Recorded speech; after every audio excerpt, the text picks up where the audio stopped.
Entonces, voy a contar aquí.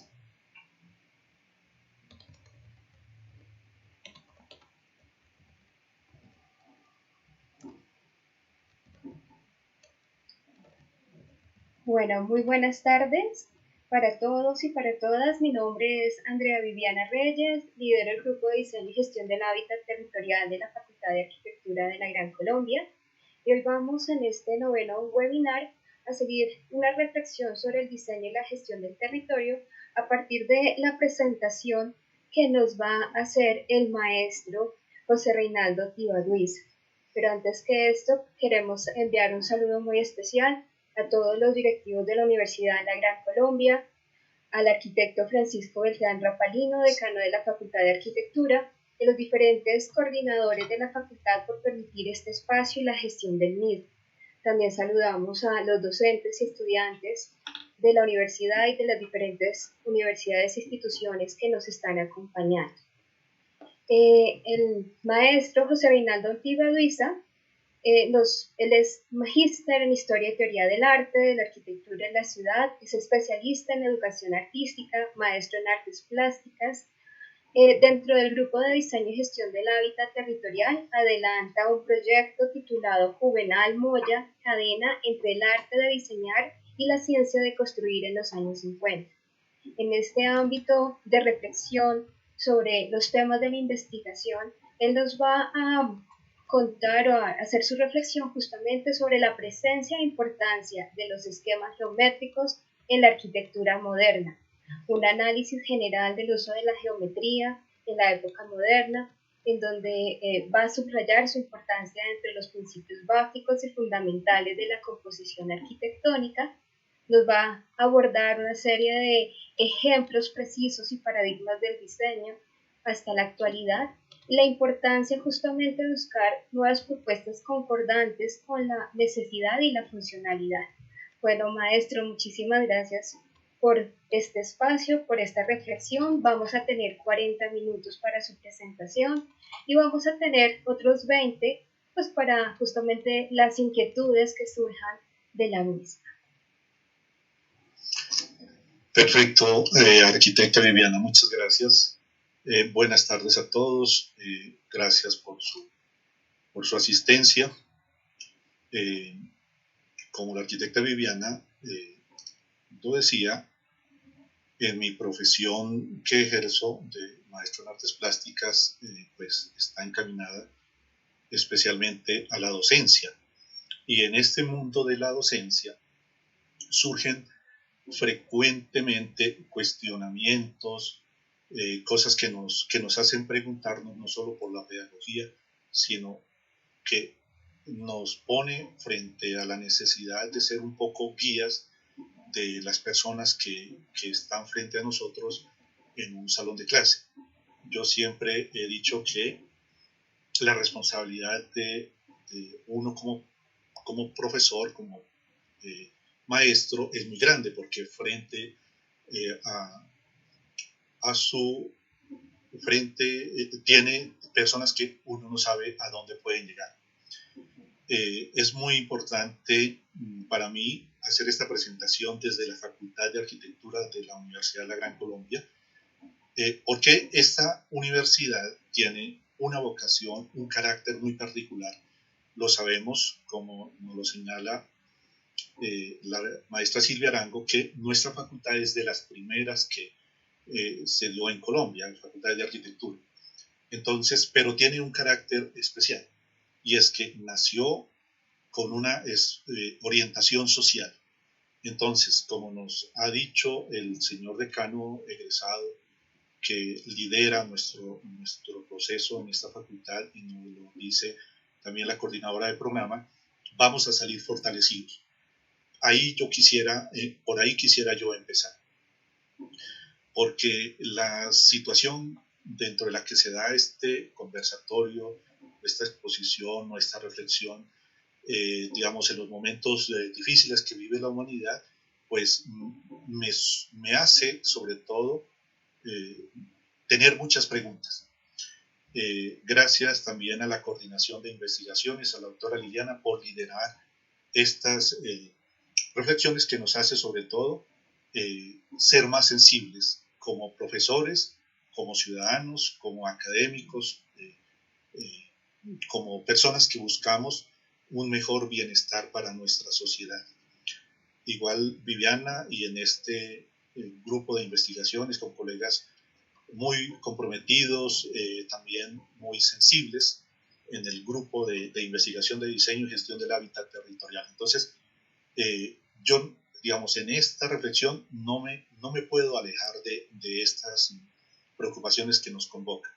Igual el semillero que lidero, en donde frecuentemente nos preguntamos por los pioneros de la arquitectura moderna, pero donde también vamos a los barrios para enseñar, pretendemos enseñar a los niños cosas de arte y de arquitectura en los barrios alejados de la ciudad, pues nos preguntamos con estos estudiantes hacia dónde va estos muchachitos con los que nos encontramos y hacia dónde va la humanidad en estos momentos. Entonces, esta propuesta de pensar en la importancia de los esquemas geométricos en el arte, en la arquitectura, me ayudan a pensar en la necesidad de, como dice el significado de la palabra geometría. Geo viene del griego tierra y metría es medida. Así que nosotros aquí en esta geometría busco que, digamos, que sea un poco que me aterrice o que nos aterrice o que nos haga preguntarnos hasta dónde la geometría nos ayuda a entender el devenir del mundo y lo que nos está pasando. Yo he querido organizar esto de esta manera, una introducción, luego aclarar que estos esquemas geométricos no quiero yo soy maestro en artes plásticas y en el arte, digamos, la geometría y el arte ha entrado en otros mundos que propiamente no es la geometría lo que está de primeras. Sin embargo, no podemos olvidarnos cómo esta geometría en la arquitectura nos lleva a tener, a recordar que estamos dentro de un mundo que es el de la ciencia. Entonces, también esta idea de presentar un poco el diálogo entre el arte y la arquitectura, viendo, observando, preguntando por los múltiples paradigmas que tiene la arquitectura, especialmente en Occidente. Y luego en un contexto de la arquitectura moderna y la arquitectura actual.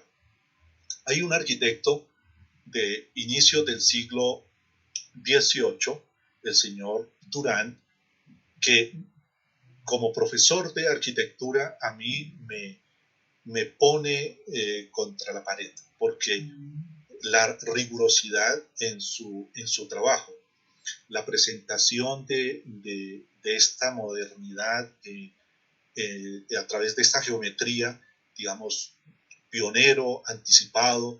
Fíjense que estamos pensando en un profesor de inicios del 1800, en donde escribió un compendio sobre las lecciones de arquitectura.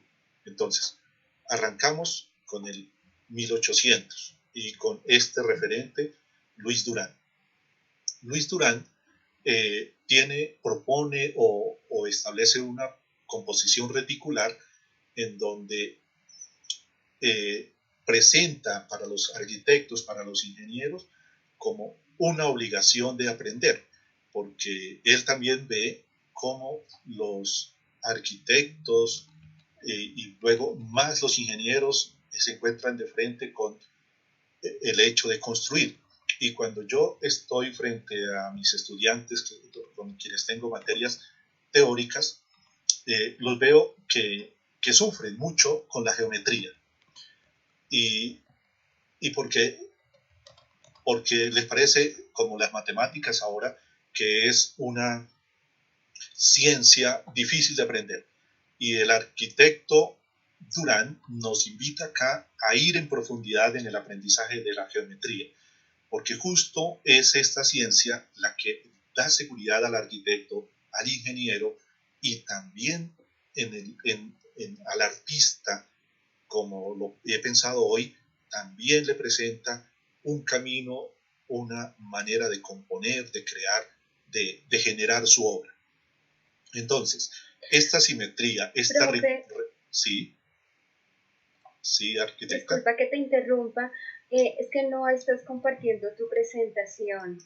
Tu reflexión va muy bien, pero no vemos tu presentación. Qué pena. Perdón, contigo. ¿Qué pasará?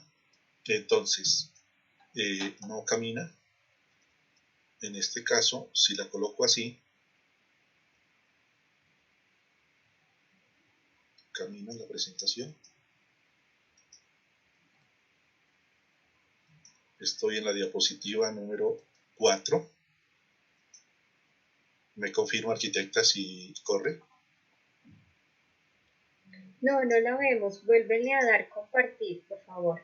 Compartir. Entonces voy a... entonces... Voy a compartir pantalla nuevamente.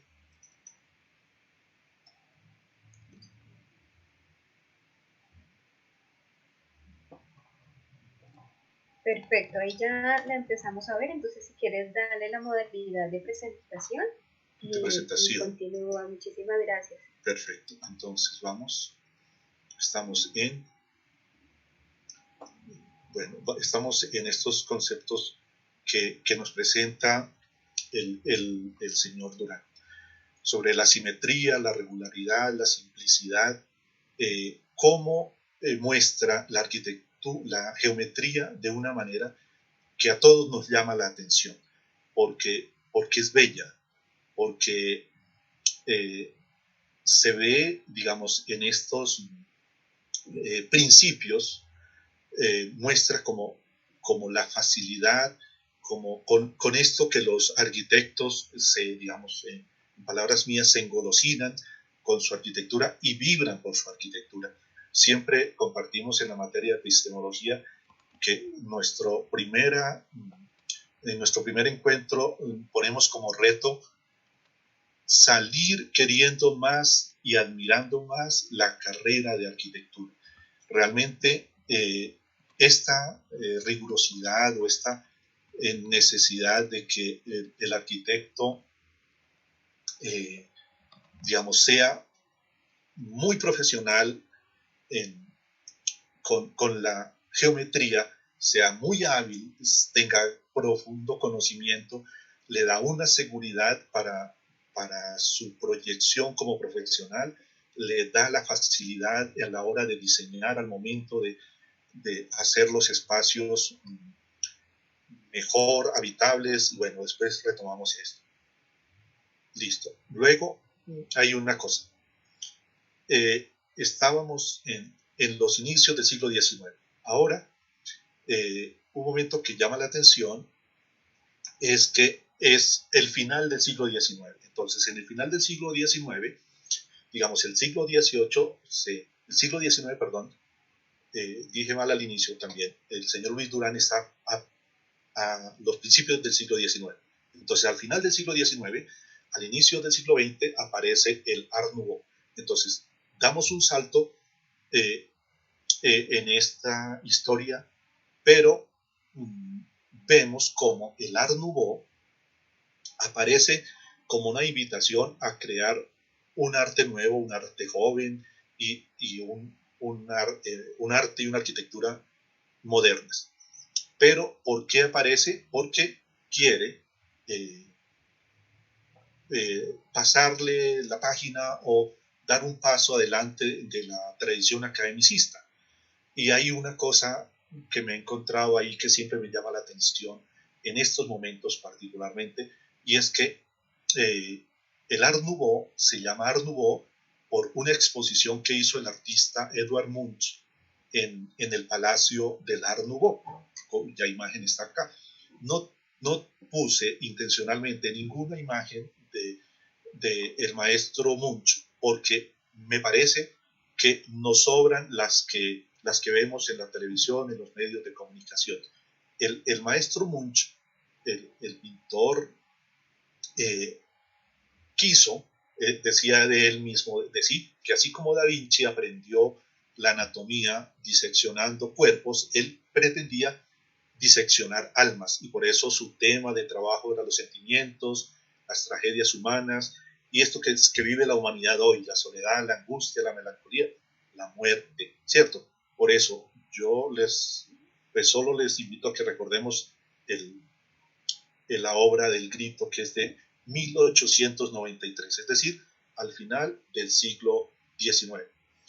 Traigo en cambio una imagen de Gustav Klimt, que es otro representante del Art Nouveau, en donde, un principio que nos ha enseñado el arquitecto Gaudí, y que subrayaba el Art Nouveau, que es el amor por la naturaleza, o la inspiración que tenía el Art Nouveau en la naturaleza.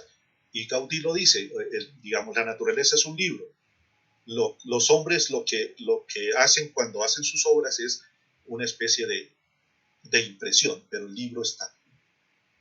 Luego, inmediatamente aparece en 1808, 1810, el arquitecto Adolf Loos con su conferencia de ornamento y delito.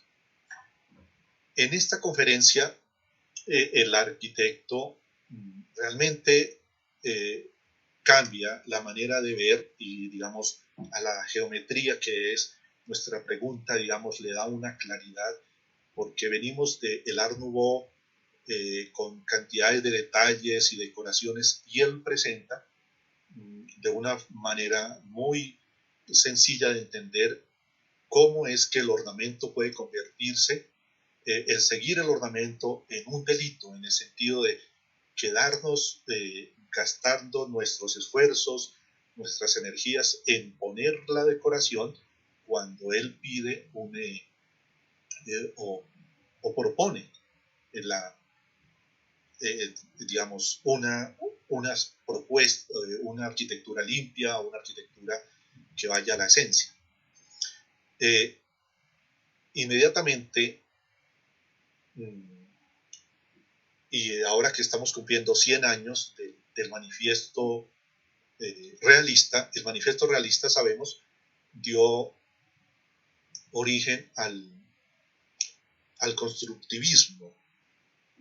Y entonces, ¿qué pasa? Que el arte, le dan al arte un valor absolutamente independiente de su función que desempeña en la sociedad, pero no interesa en cuál sociedad, puede ser capitalista, socialista o comunista. Y este manifiesto nace del encuentro, del diálogo, aunque son dos hermanos, Naum Gabo y Anton Dresner. Sabemos que el uno se cambió el apellido hacia el materno para diferenciarse de su hermano, pero el uno tiene un gusto especial y un camino de trabajo en lo científico, porque Naum Gabo inició su carrera como médico. En cambio, Pestner es más artista. Entonces, en este 1920 se da una cosa que llama mucho la atención, y que en la universidad uno lo escucha mencionar mucho los arquitectos, cómo hay un diálogo para ser mejor arquitecto, un diálogo entre el arte y la ciencia. Ahí en medio está la arquitectura. Y justo este manifiesto realista da como resultado esta fusión entre una visión artística de Pestner y un método científico que propone Naum Gabo. Y ellos dan origen a estas dos obras que traigo, una de Naum Gabo de 1937, que seguramente lo saben los estudiantes y los arquitectos. Los arquitectos contemporáneos lo han visto, ¿cierto? 1937, pero estos no eran arquitectos, eran artistas. Sin embargo, cómo estas formas, estas nuevas maneras de crear, estos usos de nuevos materiales, digamos que son como tema de inspiración. Está igual esta obra de Pestner, que se llama Columna de la Paz. Un arquitecto se quedaría sorprendido que un artista le llame a esto Columna de la Paz, pero justo se da en tiempos posteriores a la Segunda Guerra Mundial, 1954, y intencionalmente y como por una manera de desestabilizarnos, llama a esto columnas, ¿no? Luego, es claro que este manifiesto realista se da porque ha sido una contestación a un movimiento que es anterior. Lo coloqué aquí intencionalmente después en esta diapositiva porque digamos como que nos hace dar un paso hacia atrás, como la dinámica que se encuentra en la historia, por ejemplo, de la arquitectura y del arte. Muchas veces se dan pasos adelante, pero luego se retoman principios que están desde siempre, que son como los temas que fundamentan el tema de la arquitectura. Entonces, ¿qué pasaba? Que el suprematismo, cuyo precursor fue Malevich y de quien tenemos acá una obra que se llama Supremus número 58, porque es el suprematismo, entonces subraya la necesidad hace la propuesta de trabajar exclusivamente o particularmente con el cuadrado y el círculo. Esto se da en 1915 al 16. Por esto, en 1920 es que se da el manifiesto realista. Entonces, ¿qué hace Malevich? Que promueve, digamos, una geometría que lleve hacia o una geometría abstracta, una representación del mundo, del universo, sin objetos. Y es una gran, digamos, contestación como al arte académico que existía en el siglo XIX. Entonces, rechaza el arte convencional y busca una sensibilidad, una puesta en relieve de la geometría, ¿cierto? Entonces, por eso yo digo, bueno, estos esquemas geométricos, esta manera de entender estas nuevas propuestas, pues nos hacen cuestionamientos. Luego de estos artistas, volvemos a los arquitectos. Entonces, Mies van der Rohe, digamos, según Rosalind Krauss, que es una historiadora y crítica de arte, ella hace este comentario, ¿no? Digamos, este arte, sabemos, se da en Francia, se da en Rusia, en Holanda, y hay un llamado a que la arquitectura moderna se da sobre una estructura emblemática que está en el seno de las artes visuales, pero que se alimenta de la ciencia que persigue o que busca ser la arquitectura. Entonces sabemos que el arquitecto Mies van der Rohe presenta estos espacios amplios, la planta libre, y que son estos los, digamos, símbolos de la modernidad. Y ahí, inmediatamente, y en este diálogo entre los arquitectos y lo que se desarrolla en el mundo, en la historia, pues está Le Corbusier, quien sabemos no era arquitecto, era, digamos, inicialmente fue artista y siempre tuvo una búsqueda del arte con sus dibujos, ¿no? Pero este arquitecto, que pues nadie dice que no es arquitecto, ¿no? Es quien propone realmente estos cambios en la arquitectura que a mí me parece que luego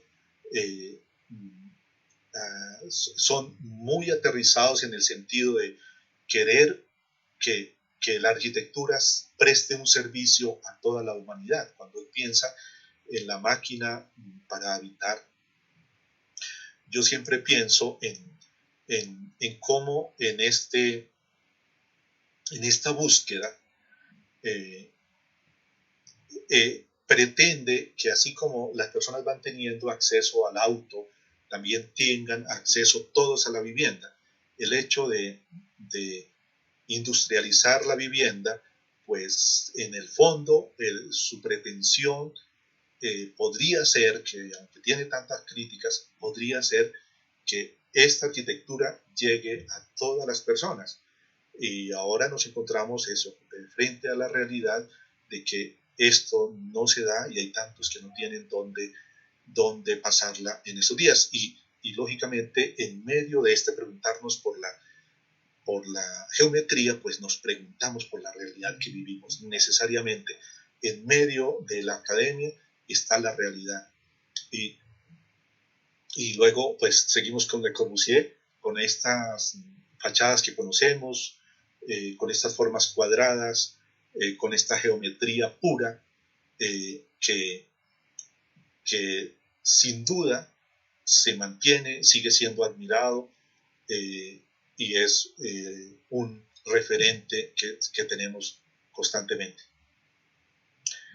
Bueno, estas letras aparecieron un poco pequeñas, pero el señor, luego pasamos al gran arquitecto, como todos los arquitectos, pero Frank Lloyd Wright se destaca, ¿no? Siempre se pone como el arquitecto que ha transformado tantas cosas en la arquitectura, y lo señala Bruno Sevi como en el sentido de esta eh, búsqueda de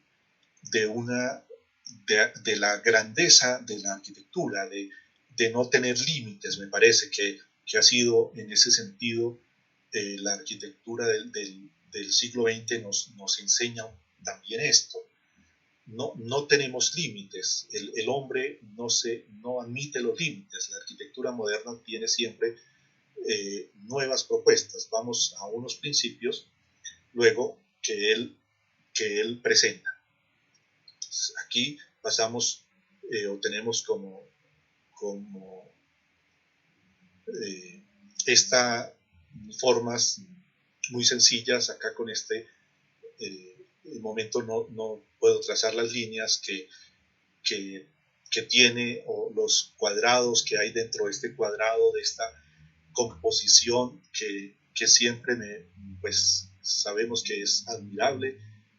Acá está nuevamente, como distintos, no sé si con el mouse se puede señalar, pero estos cuadrados, estas retículas, estas composiciones armoniosas, nos llevan a pensar en estos principios que para él son cambiantes en toda su obra, que no se sale de los principios que rigen la arquitectura, pero luego nos la hacen más cercana.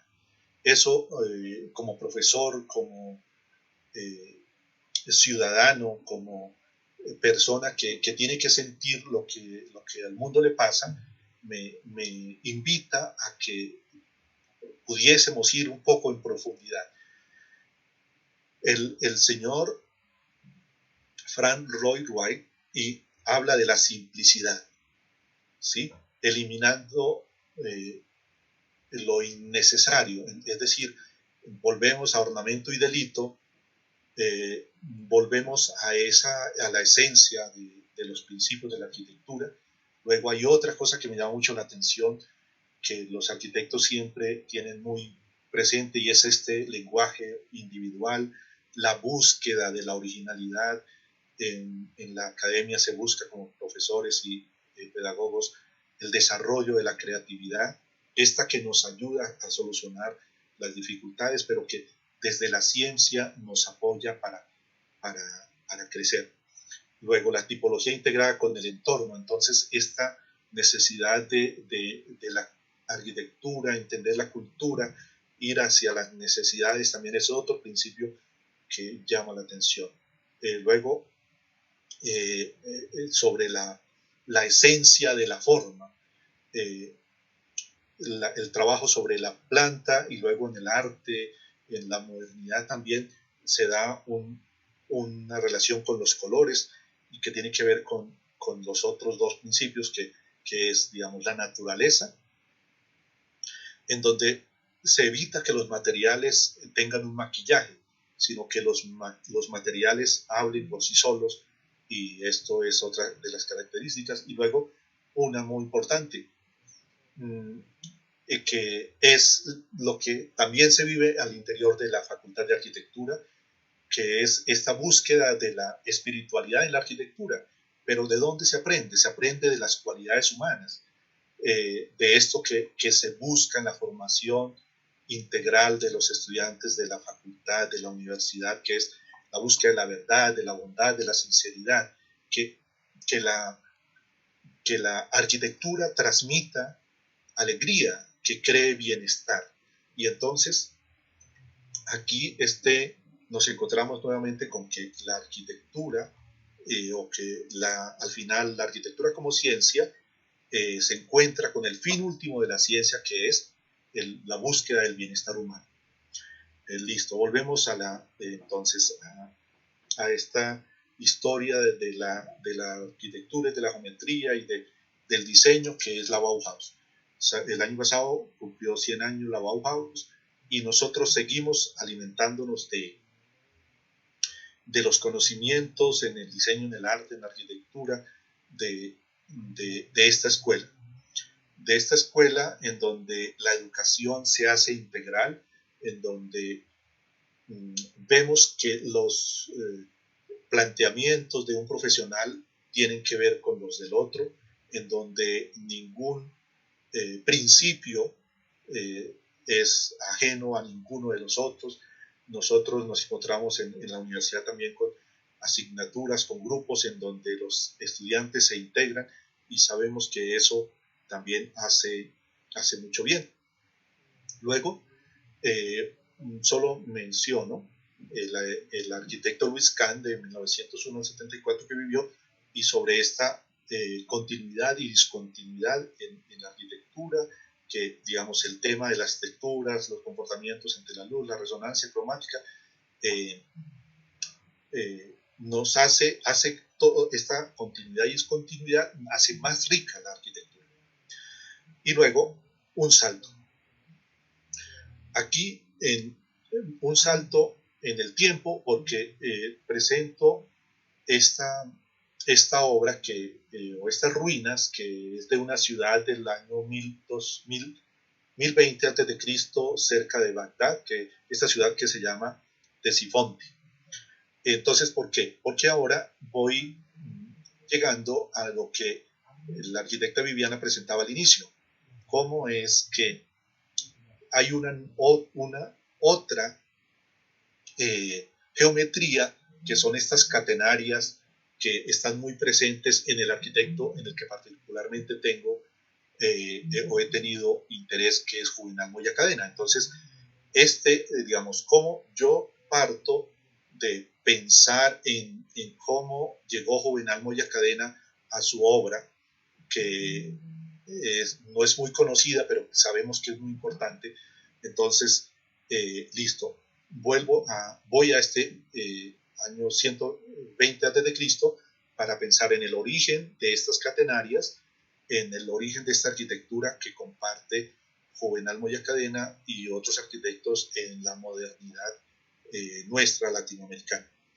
Entonces, una obra anterior a la obra de Moya Cadena, con estas catenarias y con esta geometría, es la del arquitecto Enrique de la Mora, mexicano, quien es pionero porque en 1939 propone esta obra que dentro de la historia de la arquitectura religiosa se llama preconciliar. El Concilio Vaticano II se dio en 1972 y esta obra, con este tipo de propuesta, se adelanta varios años. Igual o anterior a está Niemeyer. Niemeyer mucho más, porque Niemeyer en 1942 propone esta capilla de San Francisco en el lago de Pampula, y lo hace, es tan original, es tan creativo, es tan desafiante que inicialmente no se puede admitir como arquitectura religiosa. La historia dice que solo 15 años después fue admitida como capilla. Esto, ¿por qué lo presento acá? Porque siempre yo invito a los estudiantes a usar esta creatividad para ser desafiantes, para ir adelante, de las dificultades, adelantarnos a los problemas, cosa que no aprende el mundo. Otro representante de estos esquemas geométricos es el arquitecto español, o de origen español, pero nacionalizado mexicano, que propone o que realiza estas formas paraboloides, trabaja con el arquitecto Enrique de la Mora que señalé anteriormente. Y llegamos a un punto pues vamos cerca a Juvenal Moya, en donde Juvenal Moya es uno de los primeros arquitectos que se forma en Colombia, en la Facultad de Arquitectura de la Universidad Nacional. Y se dice que Juvenal Moya aprendió, digamos, o vio para el desarrollo de su arquitectura la moda que se daba en el Brasil. Pero dentro de las búsquedas que yo he hecho, encuentro que el referente para Juvenal Moya es Elio Saarinen. Elio Saarinen y también Saarinen, el padre, quienes trabajaban en la Universidad de Cambridge, y Elio Saarinen era contemporáneo en edad a Juvenal Moya. Entonces, luego paso por esta obra que muy importante también en la historia de la arquitectura moderna latinoamericana, y que el arquitecto de República Dominicana, del webinar de hace 8 días, nos señalaba cómo esta obra es de 1947 y estas catenarias que, aunque son propuestas por arquitectos franceses en un concurso en 1947, tienen que ver con la obra tanto de Moya como de Félix Candela, y hay un diálogo, y luego uno encuentra a ver que, por ejemplo, en República Dominicana hay gran cantidad de esta obra, como en México, en el Perú, en toda Latinoamérica. Entonces, cuando llegamos a Juvenal Moya, coloqué esta obra anterior porque no se ha logrado. Esta es una búsqueda que hay de documentos y de archivos. ¿Cómo se dice que Juvenal Moya tuvo que ver con la obra de República Dominicana de Higüey, de la Basílica de Nuestra Señora de Altagracia? Y entonces, cuando yo vuelvo a esta diapositiva y paso a estas catenarias, estas formas de construir de los años 50, que, como les decía, pues es preconciliar, pero luego también es posterior a la Segunda Guerra Mundial, en donde estos arquitectos necesitan enfrentar la dificultad que hay de escasez de materiales, de la necesidad de viviendas. Entonces ellos responden con esta manera de construir, sea por su creatividad, sea porque es lo que se da en el momento, sea porque son los materiales, sea porque está este diálogo que encuentro yo, y por esto esta búsqueda entre el arte, la arquitectura, la ingeniería, porque en la obra de Moya Cadena, en la cual vamos a hablar en un seminario más adelante que lidera la doctora Liliana, encontramos que Moya es un eslabón desconocido dentro de la historia de la arquitectura latinoamericana, arquitectura moderna latinoamericana. Entonces, este diálogo, vuelvo y repito, entre el arquitecto Juvenal Moya, desconocido, pero con una obra muy importante, Marcos Pina, el primer artista abstracto en Colombia, y el ingeniero Guillermo González Zuleta, que luego, cuando se estudia,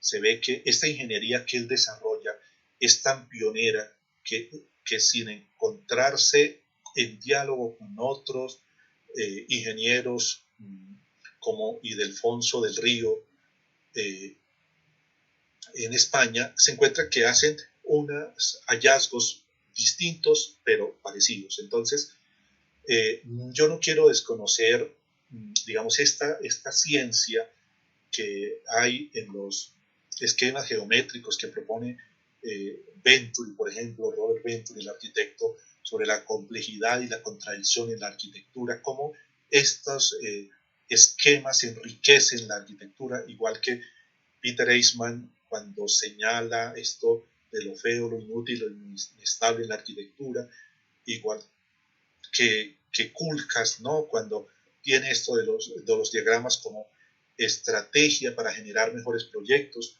y Kevin Lynch que nos sigue enseñando sobre y que nos enseña todo el día. Yo pienso que no hemos aprendido todavía esta realidad de las ciudades como él las ha estudiado, las estudió sobre los bordes, los barrios, las sendas, los caminos, los hitos, para llegar a estas preguntas que son las que por el tiempo creo que debo ya presentar. Entonces, ¿qué pasa? Que esta geometría, este diálogo entre la ingeniería, entre la arquitectura, el arte, entre la ciencia, entre el arte y la realidad, entonces me hace generar estas preguntas o me presenta estas preguntas. Cuando planteamos este webinar, que no lo teníamos como webinar, sino como un proyecto de investigación, no sabíamos de la pandemia. Entonces, resultaba interesante que estudiáramos la geometría, pero en este momento tiene sentido estudiar la geometría si esa geometría responde a los problemas que tiene en este momento la humanidad. A mí me parece que la geometría es llamada a responder a esta articulación del espacio. ¿Cómo es que nosotros, por ejemplo, en Colombia, los arquitectos tienen que diseñar y las personas tienen que habitar dentro de un espacio que, digo yo, miserable espacio de solo 40 metros para que una familia viva con dignidad? Y es un problema de geometría. Mínimo, digamos, de un espacio mínimo, pero es un problema de geometría. Igual el de la ciudad. El de la necesidad de los espacios para las máquinas que usamos, las bicicletas o los peatones, pero es un problema también, el de la ciudad es un problema de geometría. Es un problema que la geometría está como llamada a ser una herramienta que nos puede dar unas posibles soluciones, porque igual en la búsqueda de las proporciones, de la armonía, del equilibrio, sea social, sea económico, sea en el tema de la educación, es un problema de geometría. Es de geometría el problema de ver cómo los seres humanos tenemos cantidades de armas, de materiales, de elementos para destruirnos. Y es un problema de geometría cómo tenemos tan poco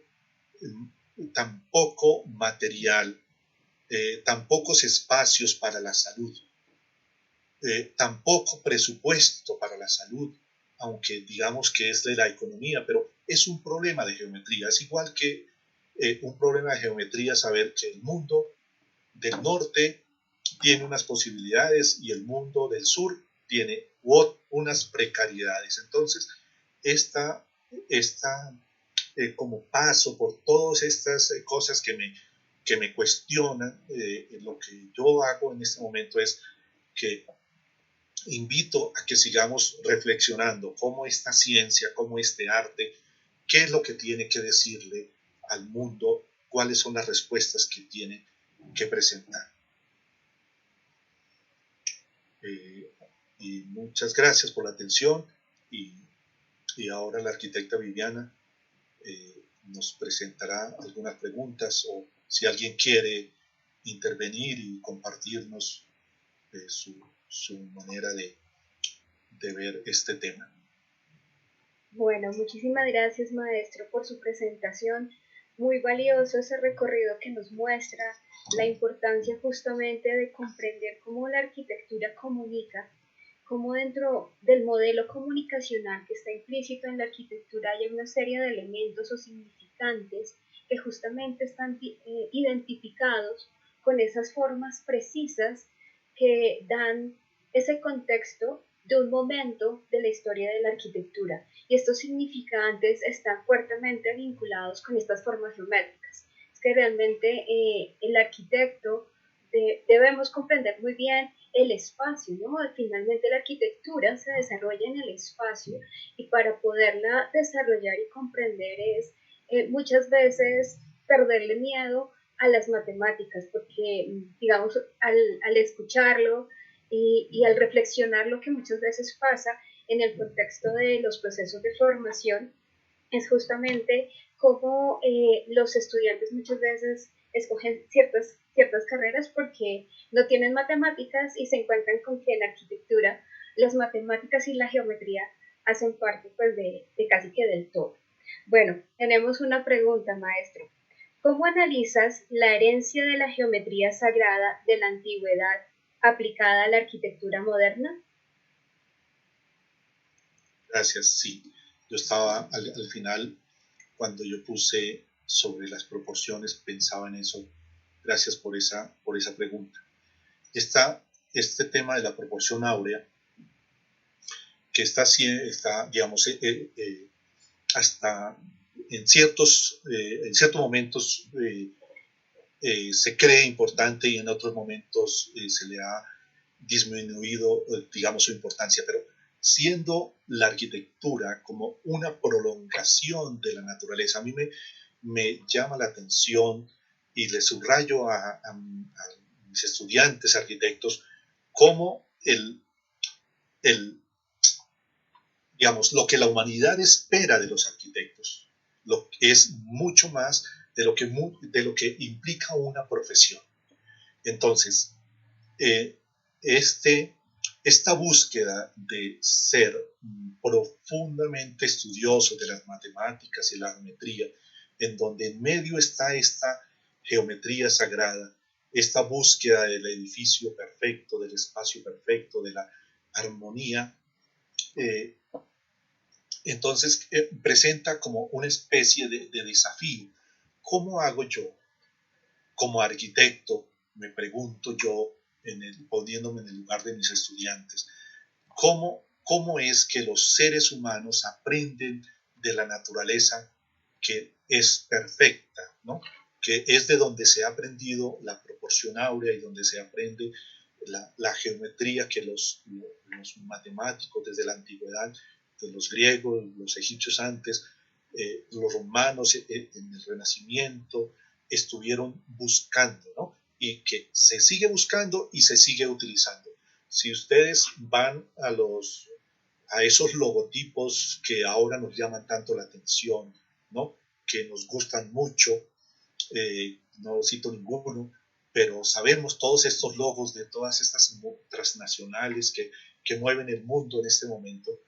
Estos logos, uno no sabe, pero están construidos sobre esta proporción áurea, sobre esta proporción sagrada. Entonces, esta geometría sagrada.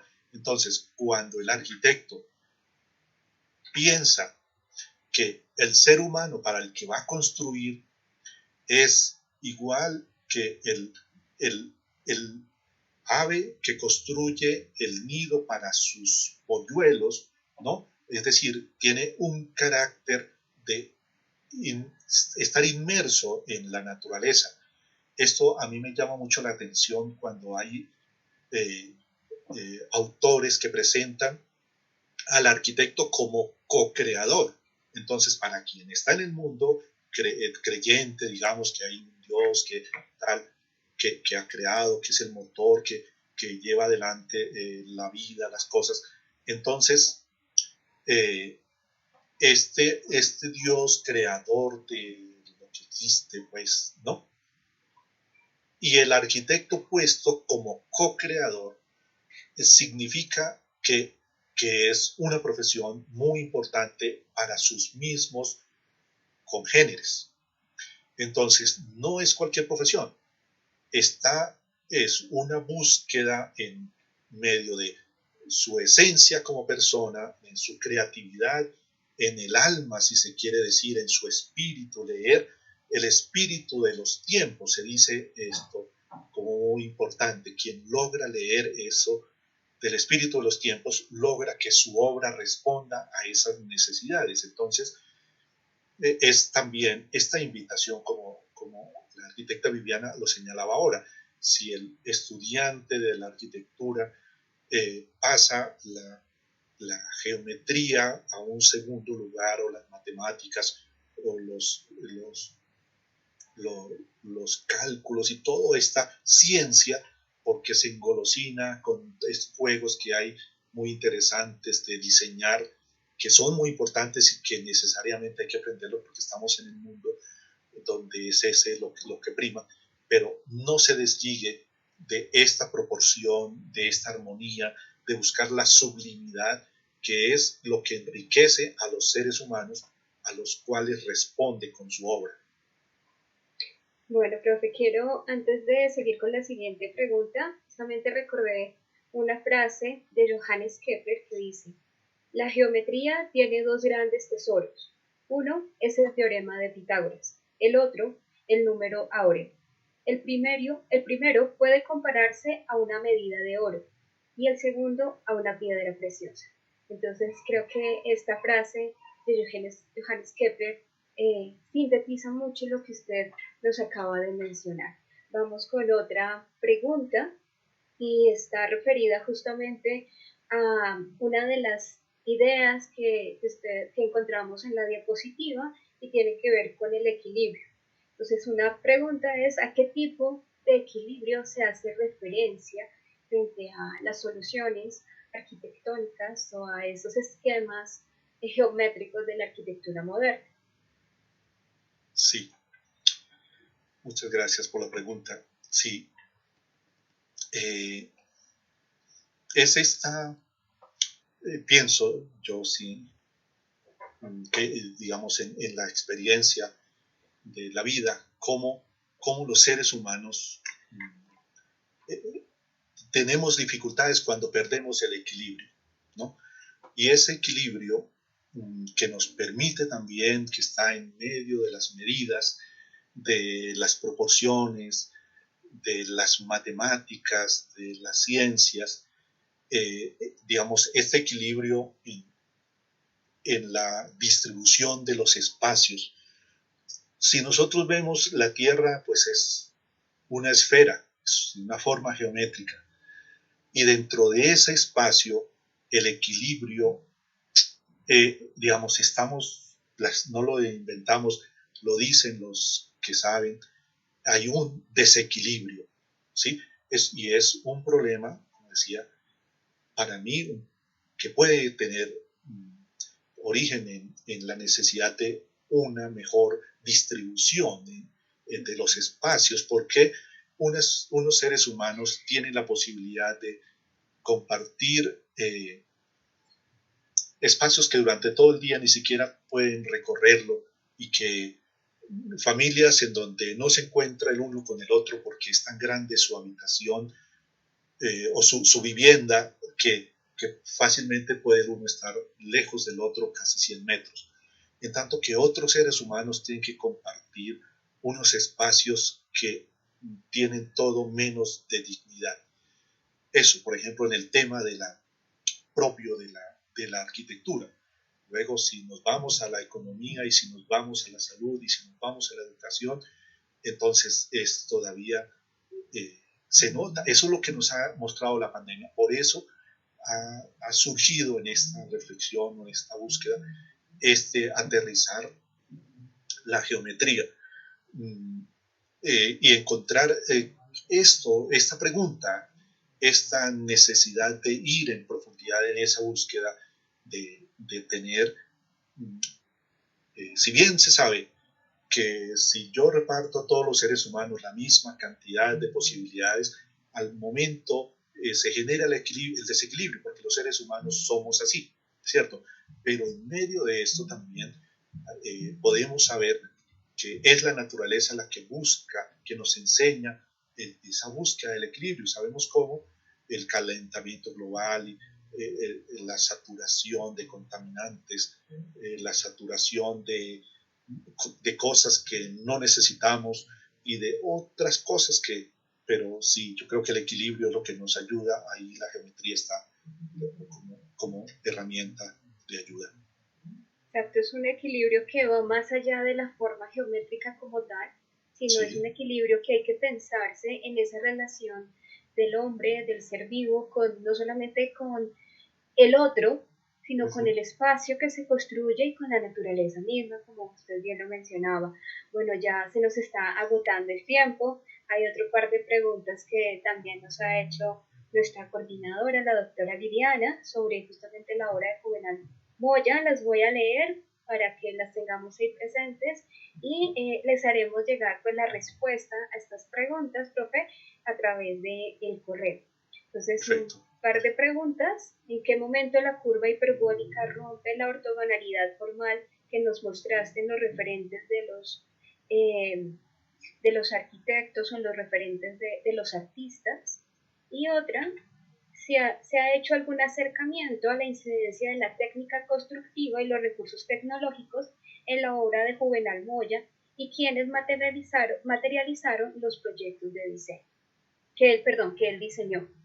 Entonces, nos quedan esas dos preguntas. Seguramente hay más. Este es un tema supremamente rico porque es ver la geometría como algo más allá de números, ver la geometría en su contexto completo de la comprensión del espacio y cómo el arquitecto está llamado justamente a transformarlo, a organizarlo y a moldearlo en esa comprensión misma que tenga de la forma geométrica. Y quiero pues terminar ya este espacio con otra frase que justamente es de Le Corbusier, que está relacionada con este tema y dice: la geometría solucionará los problemas de la arquitectura. Es una frase de Le Corbusier.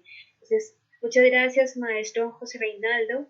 Muchísimas gracias a todas las personas, docentes, estudiantes que nos están acompañando, a nuestros directivos, al decano, al arquitecto Francisco Beltrán Rafalino, decano de la facultad, la coordinadora de investigaciones, la doctora Liliana Cortés, por este espacio.